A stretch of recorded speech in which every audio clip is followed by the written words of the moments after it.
I guess I should remove that starting soon thing. Because we're starting now. The time is now. Welcome back. MCU Mondays.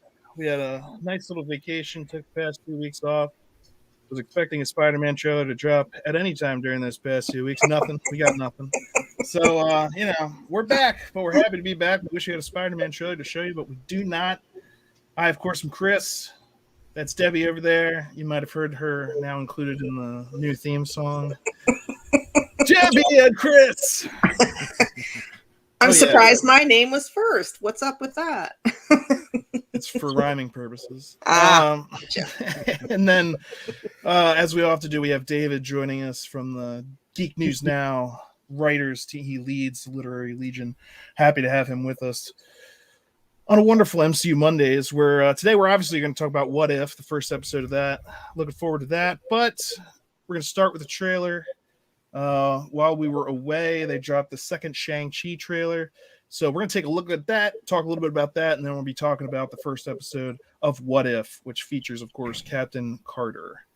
But first, here comes some Shang-Chi.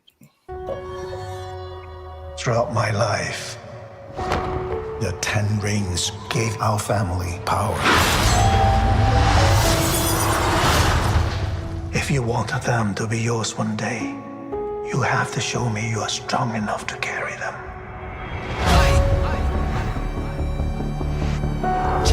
You are a product of all who came before you. The legacy of your family. You are your mother. And whether you like it or not, you are also your father.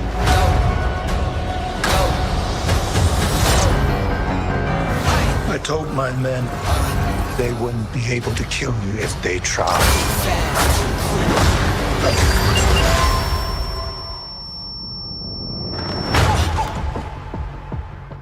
Glad I was right.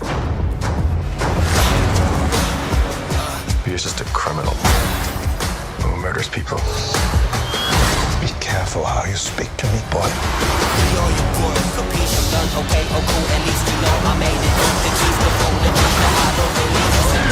I thought I could change my name, start a new life. But I could never escape his shadow.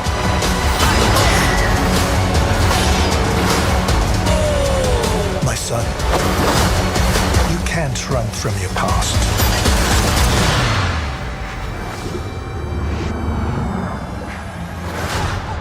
Is this what you wanted?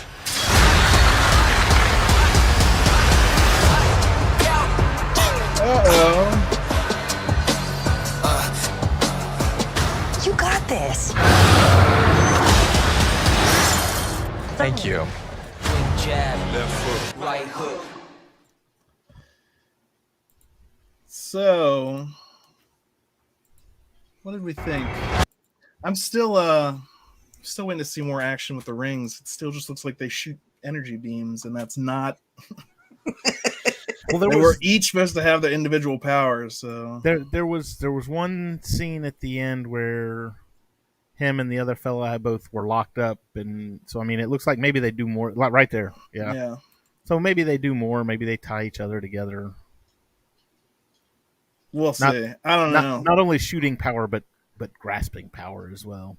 I would have thought if they were actually going to do the real Mandarin, because they already, we know this from the Iron Man 3, fake out Mandarin. I figured when they're like, we're actually doing the Mandarin this time. We're really doing it. I was expecting more out of these rings. Now, who knows? Maybe I just don't know the full story. Maybe there's a lot more to figure out there, but I was always just expecting more out of these rings to each have their own powers, and it literally just looks like, when you've got them all on, you're fully charged up and you're ready to shoot energy beams. And okay, so what if this then? Because it showed I'm assuming that was his mother or his sister. Somebody was there, and she was doing the airbending stuff. Yeah. So what if each ring controls a an element, sort of like the Last Airbender. You know, one of them's wind, and one of them's fire, and one of them's water, and even that would be better than what it looks like. But I'm not sure that that's the thing. But like in the comics, there was one was like this one shoots beams of fire. This one you could take over people's mind, but it affects the user too. Like, and they were very different powers. Like some of them were energy blasts, yes. So maybe he only has access to like some of the powers, and more will be unlocked as we discover blah blah, etc. Every time I see it, I'm just like, I don't know. That's one thing that's definitely got me interested. I want to see what they do with that, because I think I think that's something people, at least comic fans, would come to expect from this. And again, you've already faked them out with the crap Mandarin the first time. So, other than the ring stuff, though, even though that's kind of important, I think it looks pretty good. I'm interested. I kind of wonder if they changed the ring aspect, because in the comics, they're on the fingers. And I don't know if they changed it because they thought maybe the casual viewer, or who just watches the movies and nothing else, doesn't know anything else about the comics or anything, would confuse them with the gauntlet. I don't know. Maybe that's why they changed it up. Seems kind of silly, but that could be the reason. I think that's a not good enough reason. If that's like, I just don't want it to be on finger. It's just like, whatever. Like, so we changed, and even then, that would just be changing how they look. Again, if they look like that and they go on his arms as opposed to on his fingers, I'm fine with that. But again, give us the different powers. Give us. And that could be something they're saving for later. Again, this is his first appearance in the MCU. This could be, we're starting from the ground up with this character for most people. So yeah, this could just be like a introduction for some of these things, and we'll get to see more of it as it goes on. Like Thor with his hammer. I mean, in the first maybe half the time, he couldn't even pick it up. Half the time. A lot of the time. I was gonna say that's like 3/4. That was the plot of the movie. Yeah, Thor can't pick up his hammer. What? It's like the first 15 minutes and the last 15 minutes. Yeah. So we'll have to see. Again, in the trailer, it's mostly just like he punching, and then they shoot out of his hands. And then, of course, we have this dragon creature, which they're supposed to be rings from a dragon. So maybe that'll explain a lot more once we actually get to see the movie. Now, an interesting thing about this dragon, I was actually, when I first saw it in one of the previous trailers, I was thinking Fing Fang Foom. Mm-hmm. And I was like, oh. But if you go to the toy stores, and they've got toys of this dragon now, and it's basically but it said something like the Guardian or the River Guardian or something like that. Basically, it was just a very obscure name. And that still could be him. I mean, Fing Fang Foom in the comics, for some parts, he was an enemy, but in another part, the Mandarin actually used the legend of this creature to like keep people away from a certain spot. It's like, oh, the legend of this thing. So it could still be that they're just obscuring it a little bit. I think it would make sense for them to have that included in there. And it would also be interesting. That could explain why the one guy doesn't know how to use the rings other than just to shoot them. And maybe that's why, Shang-Chi goes to the Guardian, figures out how to actually harness more of their powers. And that's when he can start to take them away. Maybe that's just a theory. I don't know, obviously, the plot yet. I've just, based off the trailers and from what I do know of the comics, which isn't even all that much, that's a possibility. Well, that's okay. We like theories here. Love them. Yeah.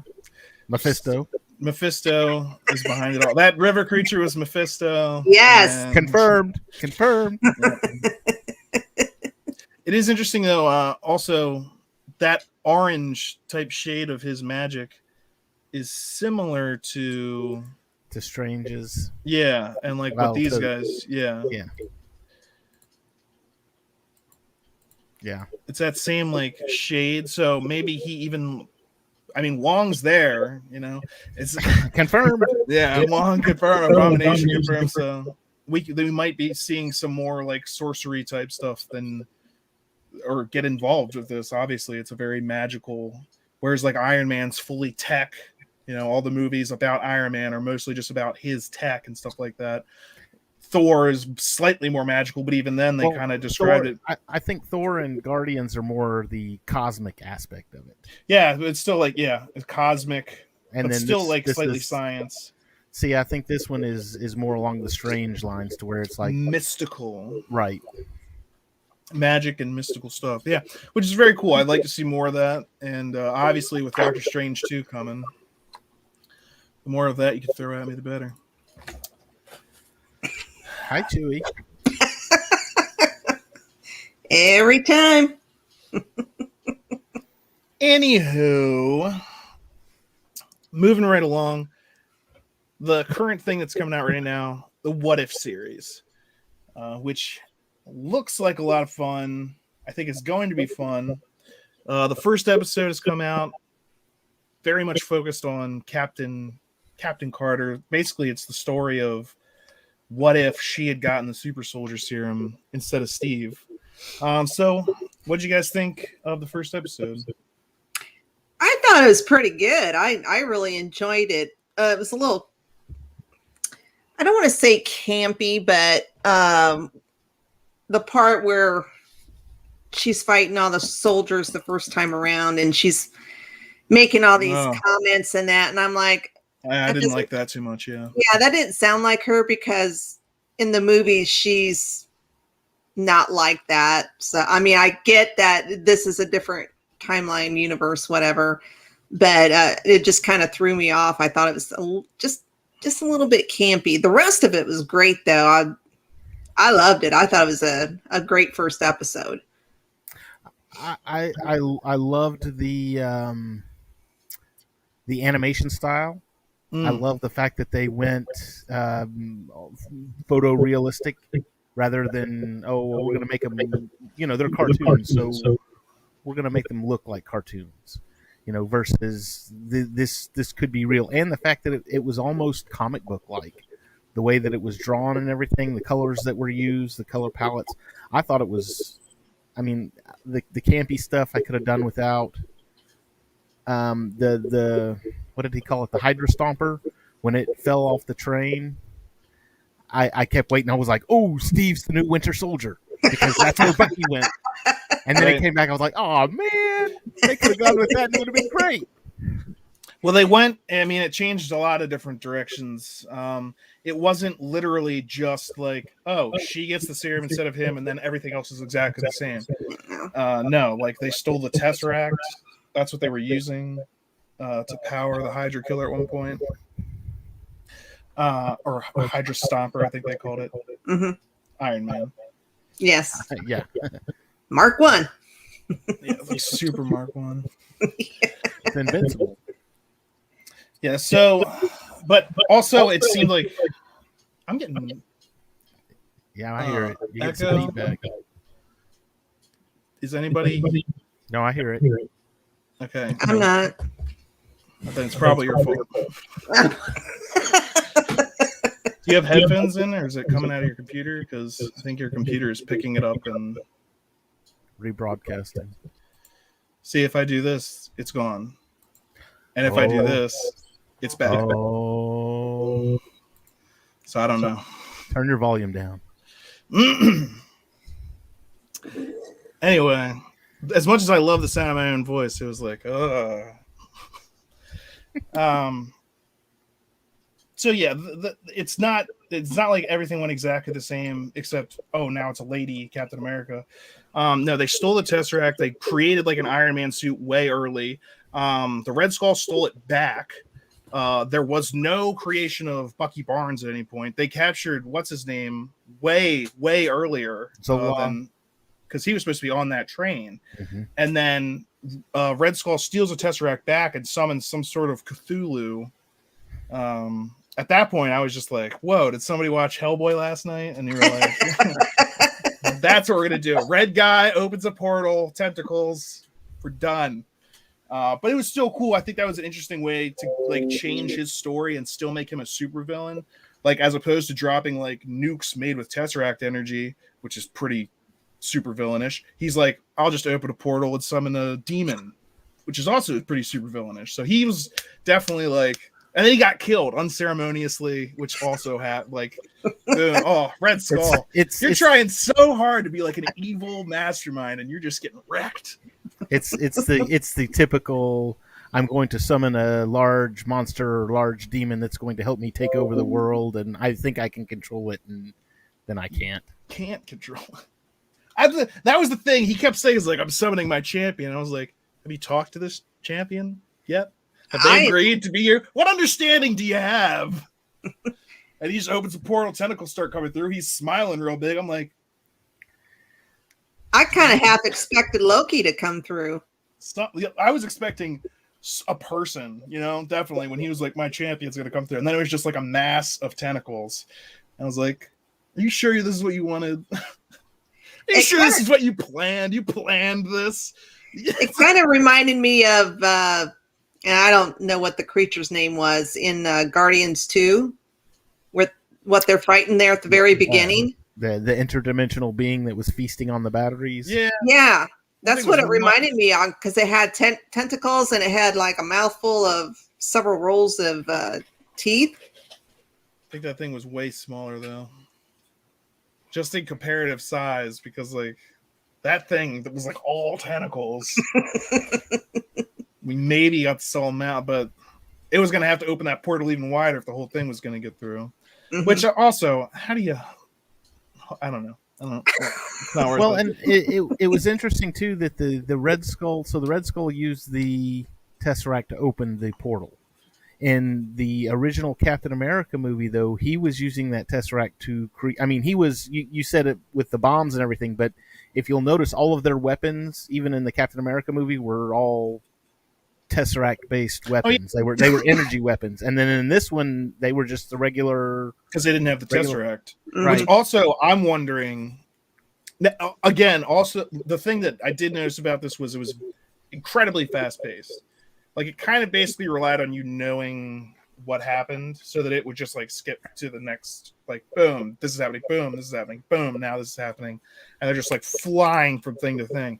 Oh, David, you were talking about how the original Captain America, you're like the whole thing's a montage. Like this whole episode was just like a montage. It's like, and they actually did have a little montage in there, especially. But it was a montage within the montage. It was like a 16th montage. But at least that she didn't have to go and do the. Right. But they were probably having a harder time selling that anyway, because like they used Steve to sell bonds. Like, what are you going to do with a muscular British woman? Didn't they? That's not going to encourage Americans.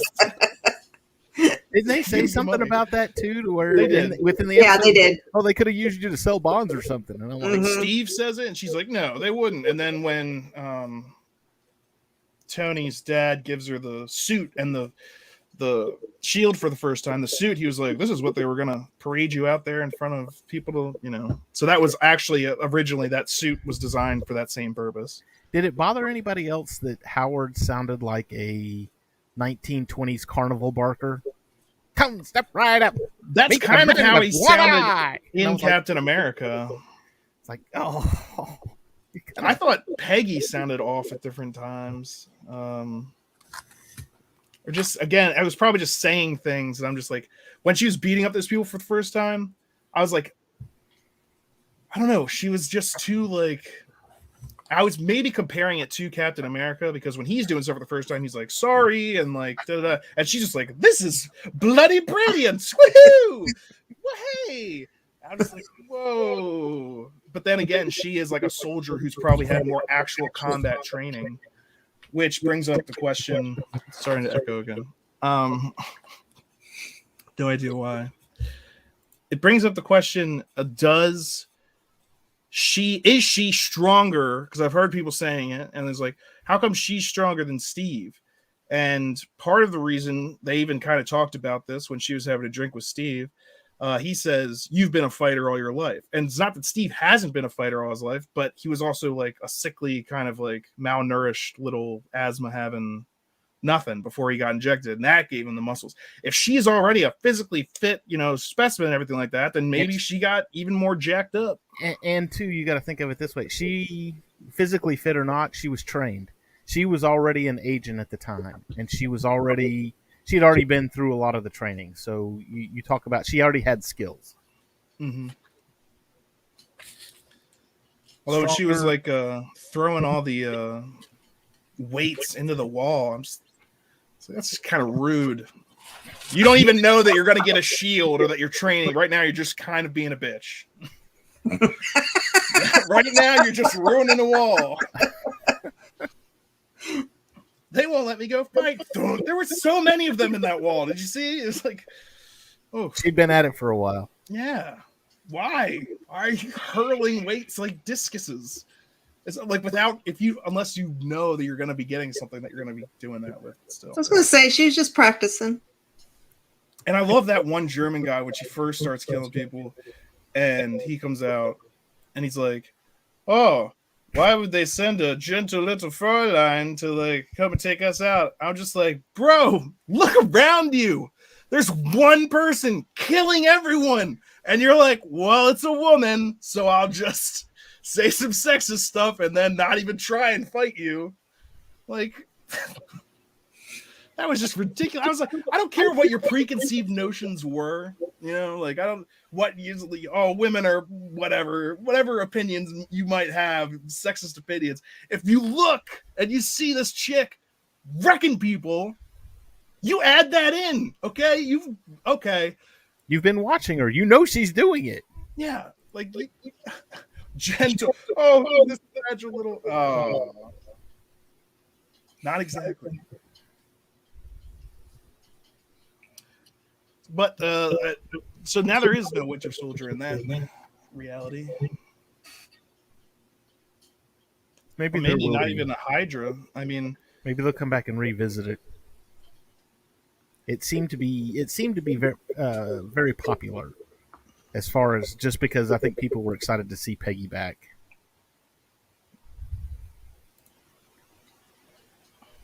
I was. I love Haley Atwell.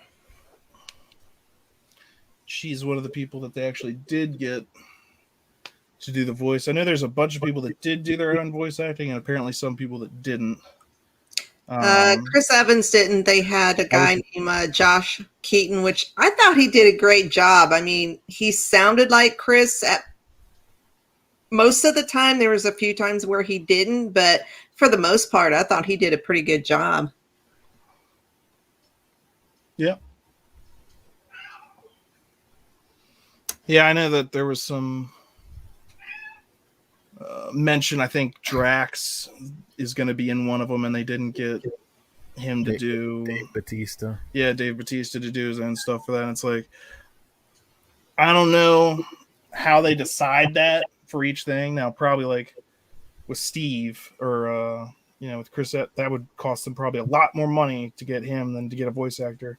And Haley Atwell is probably cheap enough that they can spend the money on that, especially when you consider he didn't really have tons of talking time in this. These are pretty, if all of them are going to be like this was only like 30 minutes long, and it was covering. It was a Saturday morning cartoon show is what it was. It's exactly what it needed to be. It was 30 minutes. We'll just have to see if the rest are, I don't know if there's a standard length for all these, or if some are going to be longer than others. Because with the other series like Loki, Falcon, Winter Soldier, and WandaVision, episode lengths were all over the place. Mm-hmm. This might be more, everyone's just going to be like 30 minutes, but I don't know. I haven't seen the run times for the other episodes yet. No end credits scene either. No. But I don't think I would be interested to see if the other ones are as straightforward as this. Like, not that it followed the movie of Captain America exactly, but it went pretty much beat for beat, like from where and when things went different. So I know for like the Iron Man one, instead of getting taken to the cave, I've seen in the preview, like when his weapons, he gets attacked by his own weapons, like in Iron Man 1, he gets saved by Killmonger or something like that. Now, what that's going to lead to, how that's going to change, like, are we going to be still seeing is each movie gonna expect us to like this matches up with this movie? You know what I mean? So like this one obviously matched up with Captain America. Will every other one kind of match up with something like that? Well, I know the Iron Man one, it starts out like the movie. Whether or not it's going to hit it beat by beat, I don't know. Mm-hmm. And that's just kind of what I'm wondering. Like, and the Black Panther one is obviously going to have to be very different because that's just him becoming a Guardian of the Galaxy. So will it follow like the Guardian of the Galaxy beat, or will it follow? It can't really follow a Black Panther beat. Out there in the stars, it'll be interesting to see what if, and what is. We kind of it was sandwiched the whole episode by the introduction and the outro of the Watcher. Talking about like time and space, multiple realities, all different kinds of things, but also he says things like. I will never interfere because I watch. Well, the Watchers are more or less historians. That's what they do. They just watch. I was kind of surprised, well, at least in this first episode, because in, was it the second Guardians that we see Stan Lee with the Watchers at the end? Yeah. Yeah, it was in the middle when they were doing the jumps, but yeah. Okay, yeah. I was expecting it to look like that, only in cartoon form. But I mean, he just had, I don't know, he just looked different than what I was expecting the Watcher to look like. He was basically just like an outline within it, and then made up of galaxies and stars and an eye. Yeah, well, they don't interfere, so it's just kind of like, here's your narrator. But it kind of makes me wonder, too, and I hate saying that toys spoil shows like this. Only if you look at them. Well, and you know, you're about to spoil the show for me, aren't you? Well, they did with not Infinity War, with Endgame. No, it was with Infinity War. It was with Infinity War. All the toys came out, and all of a sudden Thor had two eyes again. It was like, okay, so at some point in this movie, Thor is going to get another eye because the toys have him with his eyes. But with this one, the Lego sets have started releasing, and obviously, big Lego collector. And the What If sets. So the What If sets include, so far, I know they include the Hydra Stomper. And I can't remember what the other one, but the other one that I've seen, it's another big mech suit, but it has a figure of the Watcher. That's one of the figures is a Watcher or the Watcher or something like that. So is he going to play into this even more because he's in with the toys, or is that just to say, here, we're going to give you a Watcher so you can have a minifigure Watcher? Set him over here. Yeah, and he can watch things while you. Are you taking notes? All right, good. Watch this. Okay. Well, I assume he'll be narrating all the intros and outros, yeah. Well, and he made a little comment, like when Peggy decided to stay in the room and not go up to the booth. You know, he says he didn't say Nexus event, but he said that choice, started a new. He was like, right there. That's what started the new universe or whatever timeline. I don't know.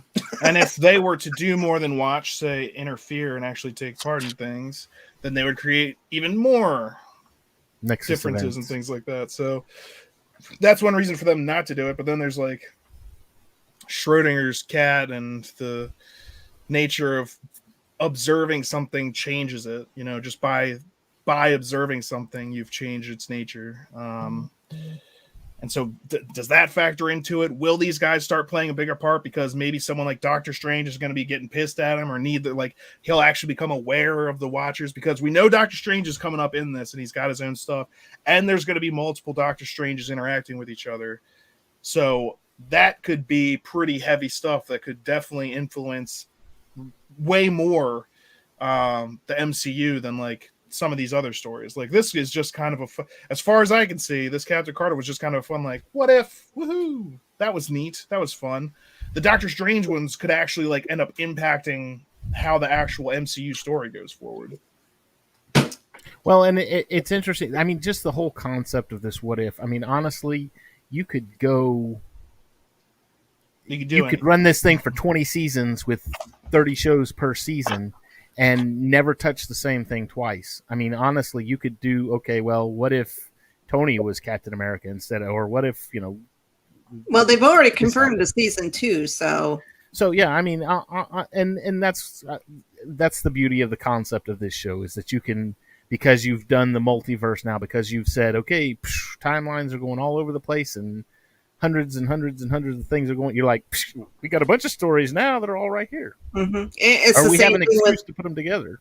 It's the same thing with Loki. I mean, there's all kinds of storylines that could happen with him with all the different timelines and multiverses. So, right.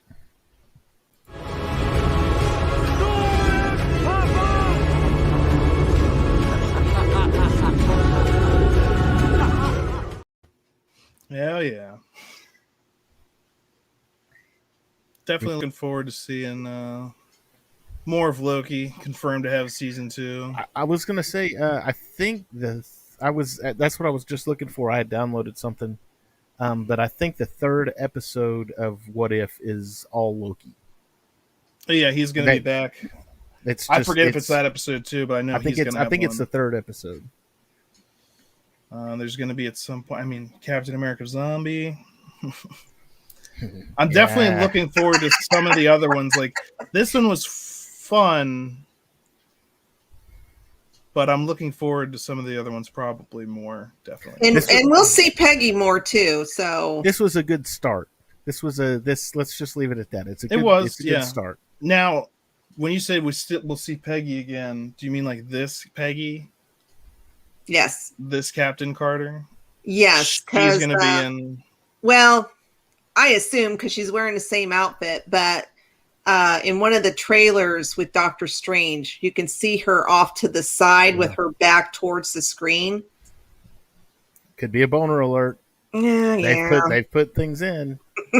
We'll just have to see. What I'm interested in is, like, will any of the Doctor Stranges that we see in this be the actual like Doctor Strange that we know?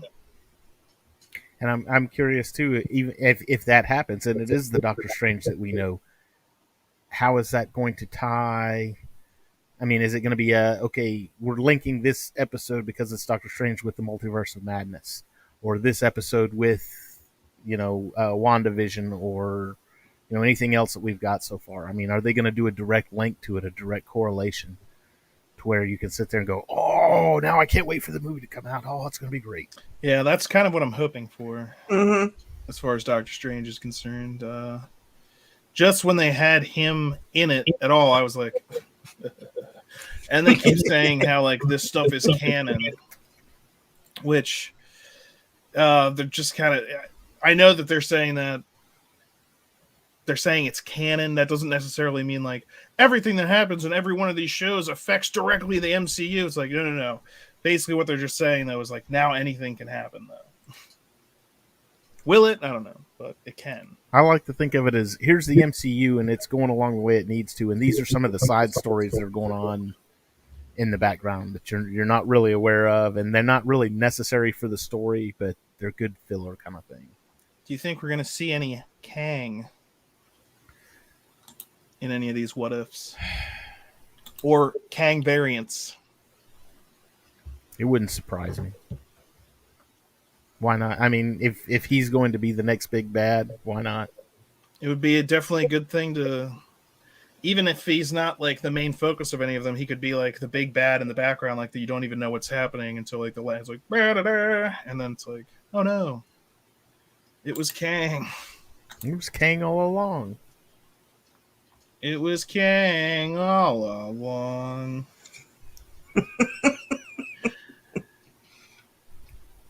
Well, it'd be interesting, yeah, because, I mean, part of the reason these what-if things are even happening is because the Time Variance Authority, I guess, is not controlling timelines anymore, so things are just going. Woo! What is the point of the Watchers, though? We watch. To watch. Do you have powers? You know what? We are the Watchers.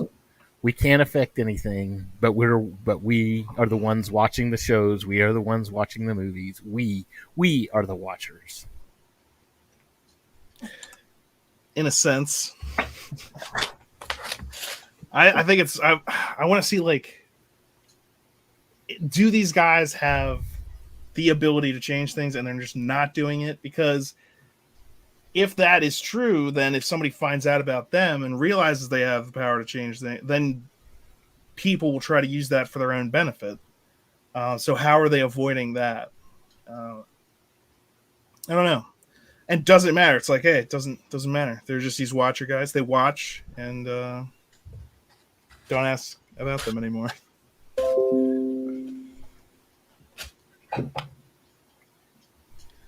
We shall see. What's next week's? Do we know? T'Challa, a Star-Lord. Yeah. That will be an interesting one for sure. I think I have a trailer here. Let me see if I can download it and play it. Okay. Yeah. What if episode 2 trailer? Now I'm hearing a huge echo.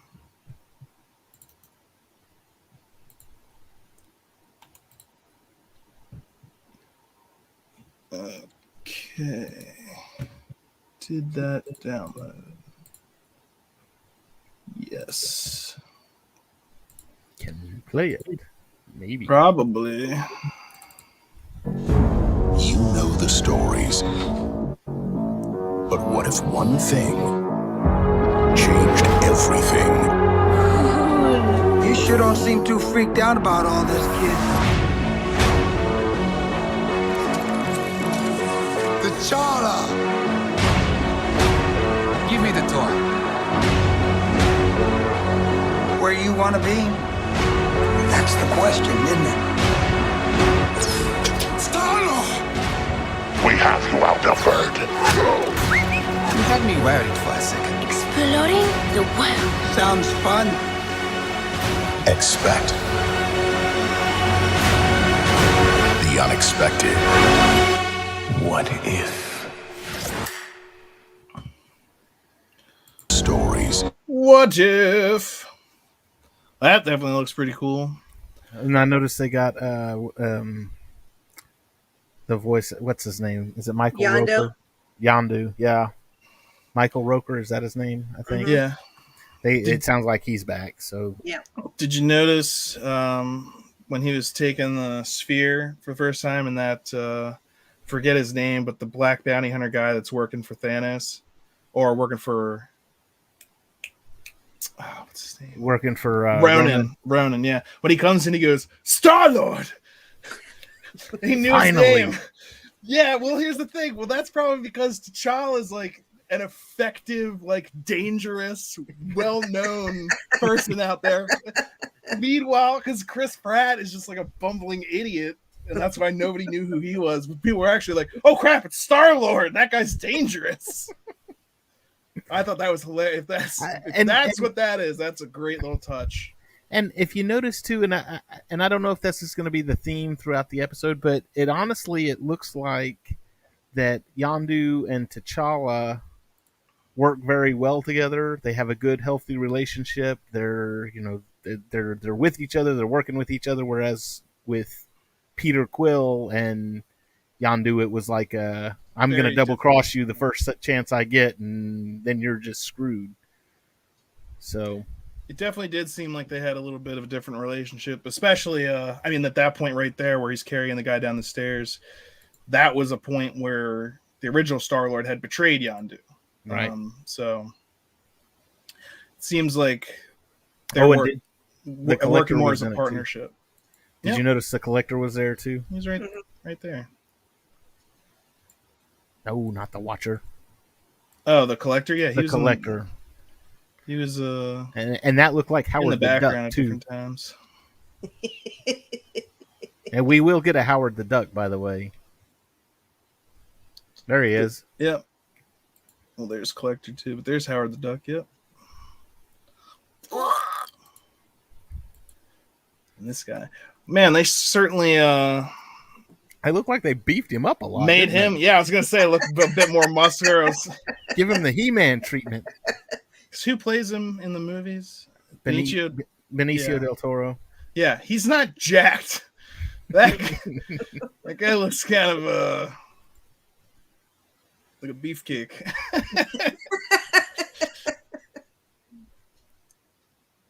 Yeah, look at them fighting him.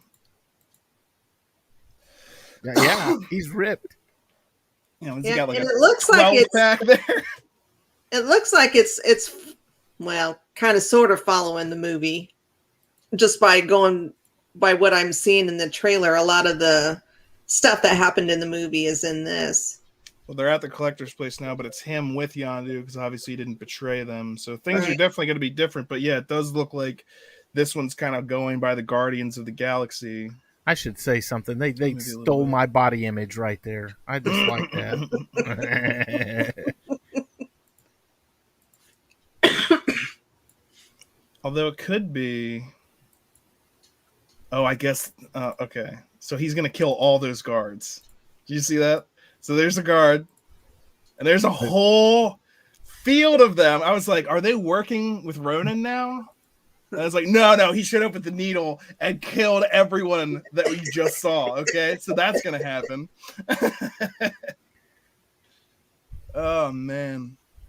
But that shot is what interests me. Now, are they just doing this to like? This might just be this might just be the tease right here with the Avengers, and then because you notice it pans across show, like, and does the different teams. Like, oh, you know how the Avengers existed? Well, the Guardians of the Galaxy was actually like a legit team in this, and that looks like Gamora with her father's double-bladed. Who's that in the on the left hand side there? Black Panther. Is it Panther? Well, he's Black Panther right there. Oh, a different Black Panther, you mean? Like probably Killmonger, I would assume. Would it be Killmonger or would it be I can't even think of his name now. And who's right there? Is that Thor? I see a hammer. Yeah. Sure looks like it. Huh. So they're doing a direct comparison there. Now I'm really, really interested. Where's Rocket? Where's Groot? I am not in this film. They couldn't afford Vin Diesel to say 3 words. Just it's like we reuse some clips from Guardians 1, 2, Infinity War. We need to stop paying this guy to say the same. I am Groot. We are Groot. Got it. Rather than pay him directly, they'll just give him a royalty check. Yeah, we used your voice again. Here's some royalties. Have fun. I actually did the voice. A lot cheaper.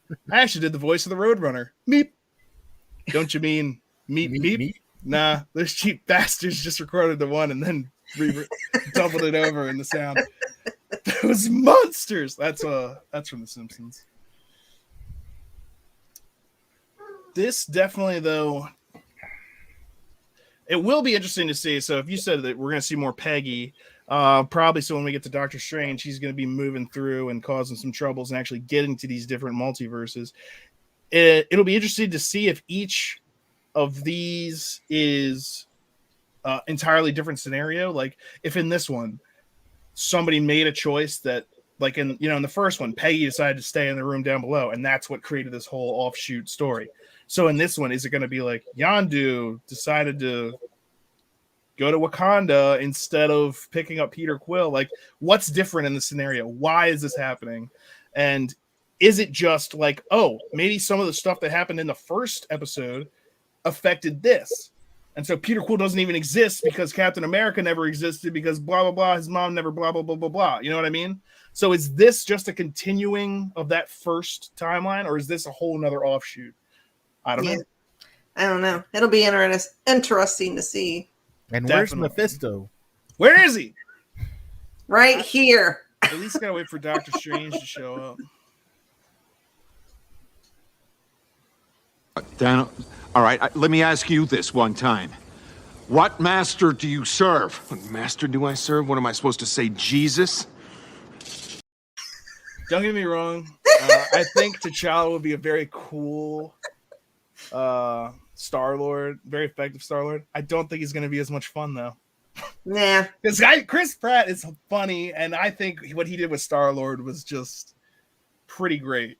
If you remember the first Guardians of the Galaxy, just seeing him, like, when he first picks up the sphere and he drops it, and, like, he's trying to be cool and he doesn't come across as it. It's like, it was almost the perfect role for him. Oh, I am so sorry. I did not know what this machine did. Especially coming off of, like, Parks and Rec and people knowing him as more of the clumsy, chubby guy, even though he did get in great shape for that. But then...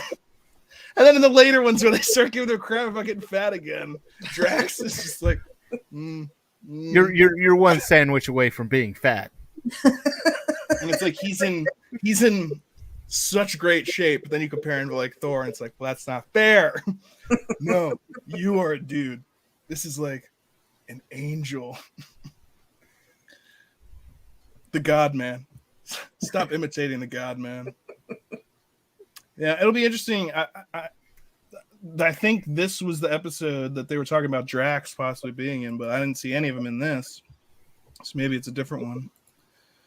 But and I was also thinking maybe he barely has any lines, you know, like maybe there's one scene where you see Drax, he's like, ah, and then like that's and it's like, would it have been worth it to pay Dave Bautista to go, ah? It's like, we're not getting Groot. We're not getting him. And I think he looks, if I remember right, in the trailers, doesn't he look completely different than what he does in the movies? He definitely looked like a lighter shade of green, but I think that was more comics accurate. I was going to say, I think he was closer to the comic books than I think it's also it's easier in this style of animation to make colors brighter, because also the whole thing with the MCU is, man, did they ever, like, because of the way they shoot and the way they try to keep everything looking visually the same, their colors sometimes are just not vibrant. Like if you look at Thor's red cape and like Iron Man, it's like dark red. And like I've taken it into editing software and jacked up saturation and different stuff. And it's like, wow, look at the colors that actually exist, but because of the way that they manufactured it all to come out looking similar, and there have been whole video essays done on this. Like, why does the MCU look? See, there's Taser Face too. Taser Face. Taser Face. And then it looks like on the left, that's looks like they might have recruited that guy. Maybe. Could be someone else. And I don't know who's the guy in the middle right. That's what's his name? That's Yondu's brother. Second in command or whatever. Oh yeah. That's Gunn's I meant brother. James Gunn's brother. James Gunn's brother, His yeah. brother plays him. Sean Gunn. That's Sean Gunn. Yeah, it's just like Tolkien white guy. No, wait, because we're in space now, so. Kif, we have a conundrum. What do you do? You were talking about colors. I kept waiting for you to throw the dark clip up there. You're so dark. Are you sure you're not from the DC universe? Dubsteps are pussies. You're so dark! Do you sure you're not from the DC universe? I love dubstep! Ask and you shall receive. Thank you. I love dubstep. God, yes. Deadpool. That's why. When is he coming into the MCU? Yes, we need a what if for the Deadpool. They've been teasing some stuff with the Free Guy advertisements where, because Taika Waititi plays the villain in Free Guy, right? And so, you know, they had Deadpool and Korg react to a Free Guy trailer, and I was just like, is this the first time that Deadpool's crossed over? Or actually, that's what they're saying, is that's the first time that Deadpool has crossed to the MCU. So he's now officially a part of, because he did the whole thing with Korg. I'd love to see him hang out with Steve Rogers, actually. Shit! Language. like Deadpool's just gonna be like F-bomb, F-bomb. Language. Oh my gosh. So what do you think Rhodey's gonna look like in the What If? Hey buddy. Didn't expect to see you here. Look, it's me. I'm here. Deal with it. Let's move on. No, it's hilarious. It's gonna look like. Actually, it wouldn't surprise me if it flip flops back and forth. You got two Iron Man centric episodes, or maybe an Iron Man episode and a War Machine episode, and it just jumps back and forth. If they make it look like Terrence Howard, though, I guarantee you Terrence Howard would sue them. Just be like, no! How dare you? I asked for more money than Robert Downey Jr., so you replaced me, and you will not use my likeness, even in a jest. Yeah, that was a big mistake on his part. Yeah. Well, okay, so we've got an Iron Man coming up too. I mean, are they gonna, since it's Iron Man 1, are they gonna put what's his name? Are they gonna just eliminate Terrence Stamp and bring? They'll probably have him look however they're gonna, have him look the whole time, which probably means he's gonna look like Don Cheadle. Right.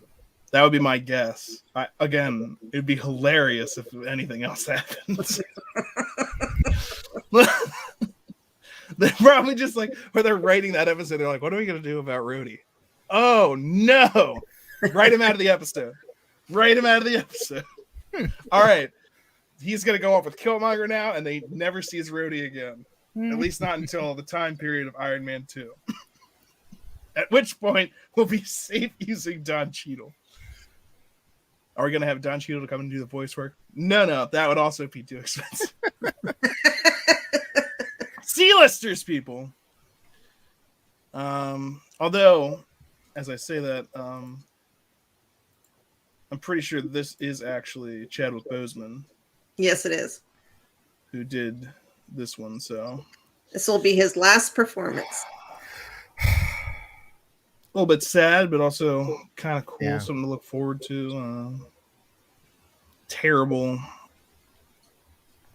Such a shame. Because, his death, not only is it terrible and for his family and no one wants to die, but it actually probably changed what they were planning on doing with his character. Now, they knew about it for a long time. Marvel did, and even if it was kept secret from a lot of people. So they had been preparing for that eventuality, I'm sure, for a long time. But he was such a tour de force as an actor. I know they would have loved to do like a 3 or 4 more Black movies. Panther with him in it, and I would have loved to see it. But what if? That's just a what if. So I'm definitely looking forward to the next episode. How many episodes is it just 6 again, or? I don't think I've seen where. I don't think I've seen a count. No. I hope it's more than 6. Oh, it says 9 here. How many episodes of Marvel's What If? Consist of 9 episodes. Yep. Releasing weekly until October 6th. Yep. Second season, according to this, will also consist of 9 episodes.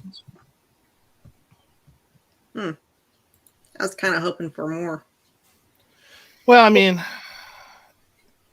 it is a higher brand of, like we compared it to a Saturday morning cartoon, but Saturday morning cartoons are actually only like 20 some minutes long. This is a full 30, and they are using some of the actual like voice talents of the larger MCU that can't be super cheap. They got I will say this: it's October, so it puts us right up to because what the Eternals is in November, yeah. And that when that drops, we get Shang-Chi in September, first part of September, and then Eternals in November, and Spider-Man in December. Mm-hmm. So that you end What If and move right into the. Well, you also got Hawkeye in there too. So when does that start? I want to say. Isn't it October? I thought it was late November, early December. November 24th. Yeah. Dang it. So it'll be after the Eternals then. Because I think November 24th, that's right around Thanksgiving. Is that a Hubbity bubbity? That's a Wednesday, so Hawkeye will be on a Wednesday as well. Woo! We're not changing the day of the show. Marvel Mondays just flows so well. MCU Mondays. It's not my fault that Loki jacked everything up. I'm blaming Loki. Why not? But now, in whatever year this is, the audience wants action and seats with beverage holders, but mainly action. Apparently, what people want nowadays is to not even go to the theater, stay home and stream it, and infuriate actors who already made like $30 million. Well, we watched Shang-Chi, and they have recently come out and said Shang-Chi will not be. They're going to run it for 45 days in the theater only before they do the premiere access. And are they? Do you know this? Will it then be still premiere access? Like after 45 days, you still have to pay to get it, or because that's the thing with distribution now. They've totally changed the game. You don't have to wait for like a DVD to come out. They have the technology to release something in theaters and at home on the same day. So the technology is there. It's all about how is the new system going to work. Coronavirus that was taking its natural progression as far as like the technology catching up to the point where like that's a thing that they can do. And it was actually in the process of changing. Coronavirus hit, shut down theaters. I mean, that nuked the whole situation and threw it into super fast forward overdrive. And now, because you overcorrected to the one way, now we've got this stuff. It's like, what are we going to do now? And people are like, save the movie theaters. I'm just like, okay, not all movie theaters are going to shut down if people start streaming at home. Okay. It's not going to be easy, but. Well, and then you run into situations because, you've got the Scarlett Johansson situation to where she's suing Disney because she had rights in her contract for a cut of the profits. And being that they did the premiere access, that basically nullified a bunch of the money that she could have made. And I think that's kind of why they did Shang-Chi like this. It wouldn't surprise me. Let's take that back.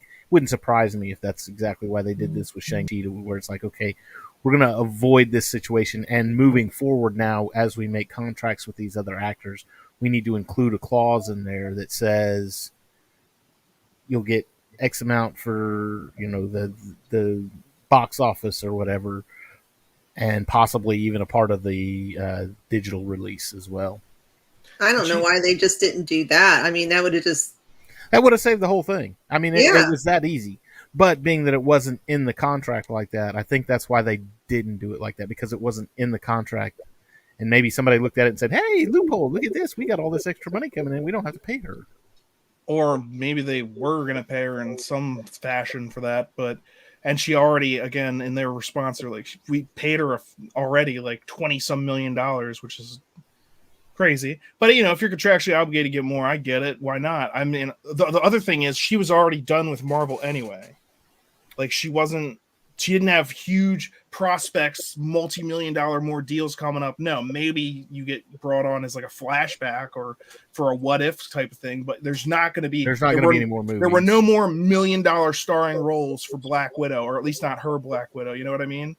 That wasn't in the card. So, hey, this situation came up. Why not sue them? Hey, I'm already on my way out the door. If I could get some more money out of these, especially if they are actually in breach, I doubt they would have gone through with suing them if it wasn't in some way something that they thought they could win. So, and I've read most of the document that they presented to the when they're actually suing, and they highlight different parts of her contract. It was like they did say that there was going to be a theatrical release, and it was implied that it would be just a theatrical release and not also this other thing. So they're suing basically based on exactly that. She should have been able to make more money if they'd only released it the one way. But then it's like, how much you suing for? How much more do you think it would have made? Blah, blah, blah. There's a whole bunch of other stuff that goes into it. It's like, oy. They certainly will learn their lesson from this if nothing other than like bad press and people being like, what? Disney is screw. I've seen the Facebook who's like, Disney screwed people over. And I'm just like, she already got $30 million. I have a hard time feeling bad for either of these two parties. She's not going to be able to buy the Learjet 4. Yeah, like, she's only going to be able to buy the Learjet 3. Yeah. And that one only has a 25-inch flat screen TV and not a 35-inch flat screen TV. Poor Scarlett. But, I mean, what? Robert Downey Jr. made some obscene amount of money from just being in that Spider-Man movie for like 5 minutes. So it's like, hey, if they sign the papers that say you're supposed to get the money, I mean, get the money. We'll see how it all shakes out. But yeah, I think even if they had the ability to do it with Shang-Chi, you know what I mean? Just because of the press storm and everything right now, they probably wouldn't want to be doing stuff like that until they can get that resolved and legally precedented. Well, and that's why I say I think moving forward there's probably going to be stipulations and contracts about that. Oh, absolutely. That say, hey, okay, now we're dealing with digital release and theatrical release, and you'll get a cut of each one. Mm-hmm. Or I'll wait till it comes on Disney Plus. Or yeah, like you can't release it digitally until like a week or two after, and then you still get X amount of profits from digital release, blah blah blah. Because that's what they're gonna want to do. I mean, a lot of these distributors and things like that, if it goes just to Disney Plus, they just start the distributors, the movie theaters, they don't get anything out of that. So they want to see everything that they can get in a deal that says like this will be shown in theaters exclusively, so that theaters have a chance to make money, so that the actors have a chance to make that money. But they should also, I mean, there's money to be made in home streaming stuff. I would, in some cases, definitely prefer to stay home than go to the theater. And in other cases, I'd much rather go to the theater.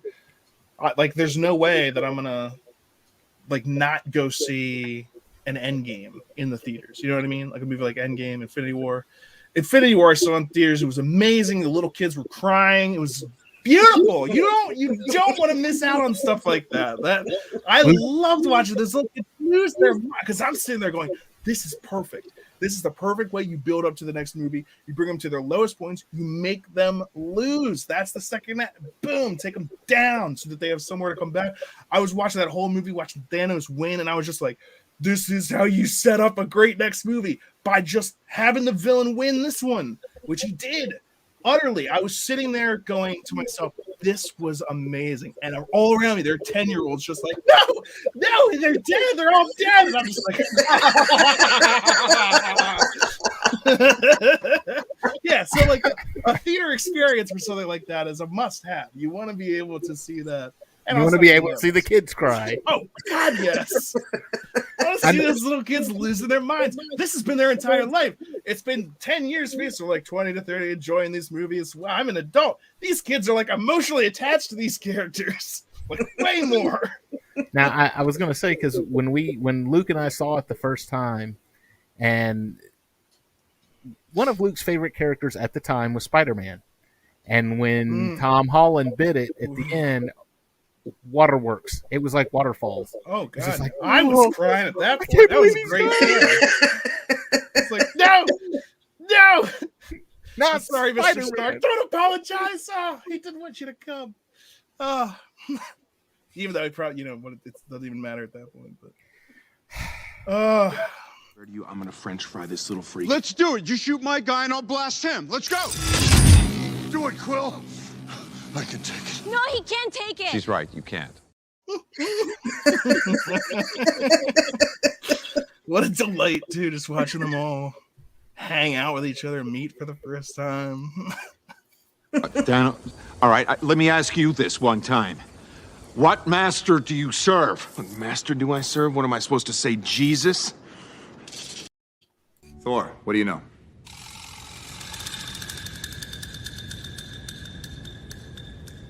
Is he asleep? No. I'm pretty sure he's dead. Have you ever noticed that he's pulling an Al Bundy there? He's leaning back and he's got his hand in his pants. Oh yeah. Okay. So before we finish up today, we've got another trailer. Actually, this is an MCU. It is Marvel, and that's close enough for us. It's the second trailer for Venom 2, Let There Be Carnage. Yes. And from what I've heard, people are getting excited about this one. I love Tom Hardy. And this was something, one of my favorite reviews of the first movie was just like someone going, I'm sitting here watching Venom, and I'm waiting for Tom Hardy. It's one of my favorite superhero movies. I'm sitting here waiting for Tom Hardy to get out of this crappy sweatshirt and rip his shirt off and take a shower and you get the full look at this muscular guy. But no, the whole time he's just mumbling to himself, getting even more covered in food and garbage. And there's never any scene like that. It's just him losing his mind throughout the whole thing. And it's there's no point where he's oh, look at my rippling mud. It's just no, he's freaking out. And it avoided that whole superhero trope. So let's take a look at the trailer for the second one with Woody Harrelson starring alongside him as the villain. All I ever wanted in this world is carnage. Eddie, we should be out there snacking on bad guys. I am a predator. I need to be free. You have got to get control of your aggression, or you will get hauled off into Area 51. You live in my body. You live by my rules. I'm sorry. I don't know what came over me. Please let me fix it so I can break it again. You are a loser. Eddie Brock, I want to give you my story. People love serial killers. Cletus, why me? What's mine is yours, and what's yours is mine. I have tasted blood before, and that is not it.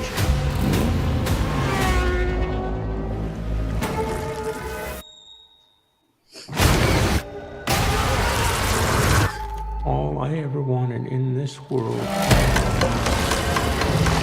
is carnage.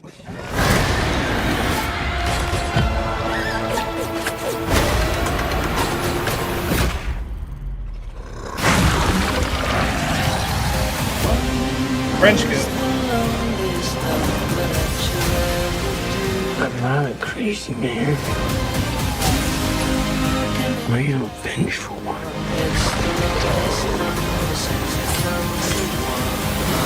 Oh, shit! Where you going? That is a red one! You need to come out right now. I will let you eat everybody! Promise! I promise! Oh, yeah!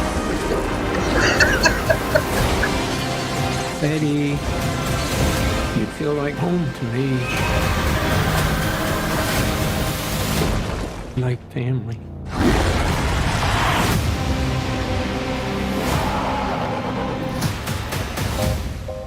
Oh, wow! You could just say I'm happy for you. That was going to be us! I am happy for you. No! God, son. Not sorry! These two need some serious couples counseling. I just watched the first one over the weekend, and it still cracks me up. Yeah, Tom Hardy is awesome. He really gets into the role, I think. Arguing with Venom. Come out now. That is a red one. It looks to be good. Obviously, I wish we could have Spider-Man in it. But that kind of stuff is still up in the air with the Sony and their deal with Marvel, and they're trying to start their own Spider-Verse too. So, although they're not calling it Spider-Verse, but we know it's the Spider-Verse. So we'll just have to see. We'll have to see what happens. This looks great though. What, this fall, exclusively in movie theaters.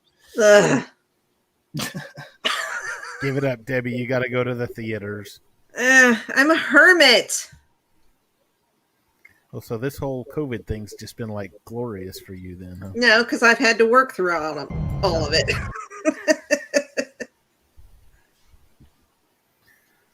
So, David, are you still not liking Woody Harrelson in this role? I'll say this: he's growing on me.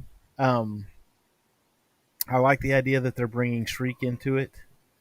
That's this one. That's Shriek. Yeah, I was gonna say that's the huge. As soon as I started doing that, I was just like, the whole first movie was about like if you bang two poles together or whatever, you can make these things. Well, and that was in Spider-Man actually, but you know the loud noises is one of their weaknesses. I was like, there's your ultimate weapon right there. Point her at the red one, and no, unfortunately, she's in the comic books anyway. She's just as bad as he is as far as I want killing and carnage and everything else. And in fact, they get married at some point. There you go. So the fact that they're bringing her in, kind of, I was like, oh, that's a nice twist. I like that. And then I like the fact too. There was the one line at the end that Woody says something about, with us, it's different. It's almost like we're family. Which, if you read the comic books, Carnage all the time refers to Venom as his father, because in the comic books the Carnage symbiote spawned from Venom. There it is. So and right this there. Looks like is how it is. He bites it. I have tasted blood before, and that is not it. Yeah, and then so when he gets lethal injection, that I think mixes with. Well, okay, so in the comic books, and this was for Maximum Carnage for sure, was that the symbiote was in Cletus Cassidy's blood. So if he bled in any way, shape, or form, that basically released the symbiote. That released Carnage. And when he was at Ravencroft in the Maximum Carnage, that's basically how he got out, was he bit his own lip and caused himself to bleed. And when that happened, hey, Carnage is here. Do we have a rating on this one yet? Have they released a rating? Making out.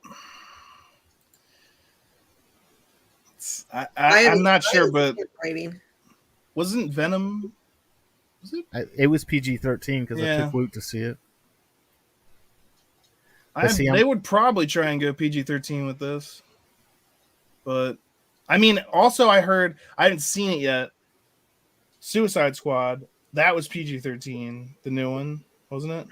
No, that one. No, that was R. Oh, okay, so that's why. Okay, so in the UK, they rated it 15 years old. And so that's kind of like PG-13 over here. And that's, I guess, why people are freaking out. I was reading this article and all these British people were getting mad. It's like, how could you make this rating? And I was like, wow, I had no idea that was PG-13. But I guess because of their different ratings, they got a slightly lower age rating for that there. But okay, so yeah, this one they'll probably try and do PG. I mean, that's where you make the most money off these things. But I mean, with Venom and Carnage, that would be a prime opportunity. You're dealing with two very violent individuals. They like to bite people's heads off. They like to eat people. Yeah, they talk about like we should be out there eating criminals. You know, I gotta say that in the first Venom movie, they brought it up. They're back in the 90s. I can remember going into Toys R Us and they had these Marvel action figures and they had little backpacks on them and you could push the buttons and they would say various things. Like one of them was Hulk and it would say Hulk smash, Hulk get mad, blah blah blah. Well, one of them was Venom and you could push the Venom button and he would say, I want to eat your brains. And then in that first movie, Debbie, you said you watched it this weekend, and I hearkened back to that, to where he says, I'm going to eat his brains. And I'm like, there's my line. Great. Alrighty. And we'll have to see if that connects and sets anything up for that Sonyverse, which we'll have to keep our eye on, as it may continue to tie in with the MCU. As far as Spider-Man's concerned, we'll see what else. They love money, but they're figuring that they can get more by making their own stuff and keeping all the money from that, as opposed to teaming up with Marvel. Yeah, but there's such a hit and miss. Sony is. I never said that they were great and they only made good movies. I just said they think they can make more money. No, yeah, it's not what I would want. If they were asking me what to do, I'd be like, you guys should team up with like Fox back in the day and Sony back in the day and make an actual Avengers movie with some of these X-Men that we have and with this, but hell, obviously they don't listen to me. Well, Tom Hardy said he really wants a Venom Spider-Man movie. Yeah, and he'll probably get it. So I'd be pretty pumped to see that. It wouldn't surprise me at all if this movie does well, which it should. I don't know why it wouldn't. It wouldn't surprise me if they brought in Tom Holland is going to face Tom Hardy now, and we'll just tie everything together and tie it in. They do still own Sony now, or Sony still does own Spider-Man, so they should be able to just now. It depends what it depends on is what agreement they made with Marvel on how they share the MCU Spider-Man. Did they make the agreement that is, we'll let you decide how Spider-Man is used? This Tom Holland Spider-Man, and that's what we'll do. And so they'll have to create a different Spider-Man to cross us over, or when that deal's up, will they be like, hey, Tom, come do something? But I think they extended whatever it was, and that's why now they were even able to have him in the newest movie. Because it was originally like, all right, he's going to be in...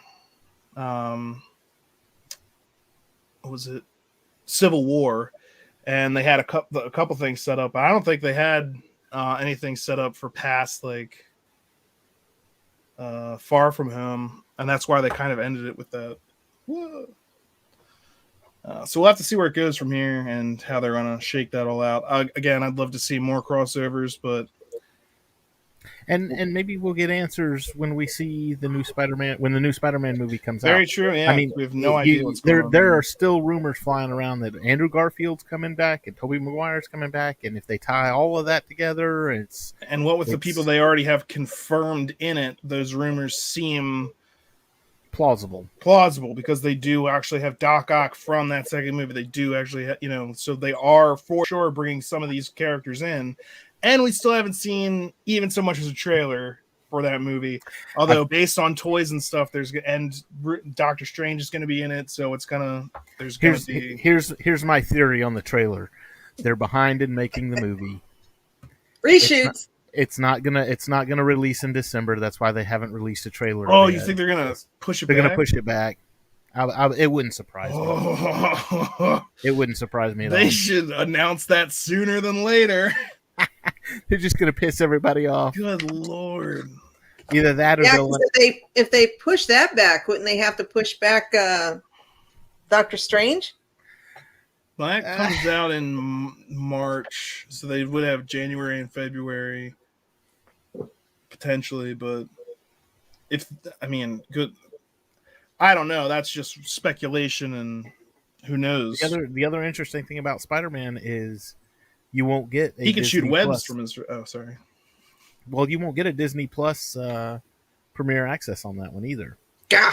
Because none of the Spider-Man movies in the MCU are on Disney Plus. Far From Home, yep, and Homecoming, neither one of them are. Yeah, I've got them on Voodoo. Sorry, Debbie, you got to go to the theater. Nah. I can also just wait. Although I don't like to do that, especially with we can't really do it with Marvel stuff, because we need to be talking about it the next within the next couple days. So you're saying you're forcing me to go to the movie theaters? No, hey, I'm not forcing you. You're forcing yourself. Your dedication to everything that we do here, your passion and commitment to this show. You're in the damn title credits, for God's sake. You're in the theme song. You got to go to the theater, woman. Or just go like this while we're talking about la la la la la la la la la. Why did I come on this episode? Anyway. I think that's where we'll call it for today. It seems like a natural stopping point. So we'll be back next week, next Monday, to talk about episode 2 of What If, and maybe talk about a Spider-Man trailer.